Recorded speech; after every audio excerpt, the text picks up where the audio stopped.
Guys आज हम देखने वाले हैं प्रीपोजिशन ऑन। प्रीपोजिशन ऑन का प्रयोग कहाँ कहाँ किया जाता है। तो प्रीपोजिशन ऑन का प्रयोग आप दो जगह पर कर सकते हैं। एक ऊपर के अर्थ में, अगर आपको कहीं ऊपर बताना हो तब आप ऑन का प्रयोग कर सकते हैं। उसकी स्थिति तब रहेगी जब कोई वस्तु स्पर्श करती हुई किसी वस्तु के ऊपर रखी हो।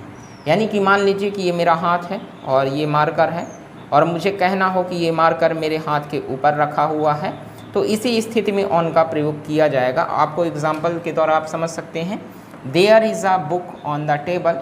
यानी कि अगर टेबल के ऊपर स्पर्श करती हुई अवस्था में कोई बुक रखी गई है तो आप बता सकते हैं कि ये जो बुक है वो टेबल के ऊपर रखी गई है, यानी ऑन द टेबल है। पहला केस है वो ऊपर के अर्थ में किया जा सकता है, जब कोई एक वस्तु दूसरी वस्तु के ऊपर स्पर्श करती हुई अवस्था में रखी हो तब आप ऑन का प्रयोग करते हैं, जैसा कि ये एग्जाम्पल हमने समझा।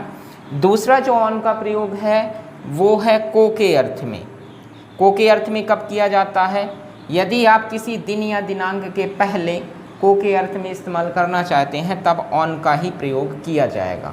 जैसे एग्जाम्पल के थ्रू आप समझिए, he will come on Monday, यानी कि वह मंडे को आएगा। तो जब भी आपको को कहना हो तब आप ऑन का प्रयोग करते हैं। दूसरा है, यहाँ आप दिन का इस्तेमाल किए हुए हैं, जैसे कि हमने देखा यहाँ पे कि दिन और दिनांक। तो पहला एग्जाम्पल है दिन वाला, he will come on Monday, यानी वह मंडे को आएगा। और सेकेंड एग्जाम्पल है Republic day is celebrated on 26 जनवरी, यानी कि गणतंत्र दिवस 26 जनवरी को मनाया जाता है। आपको ये जानकारी कैसे लगी कमेंट करके ज़रूर बताएं।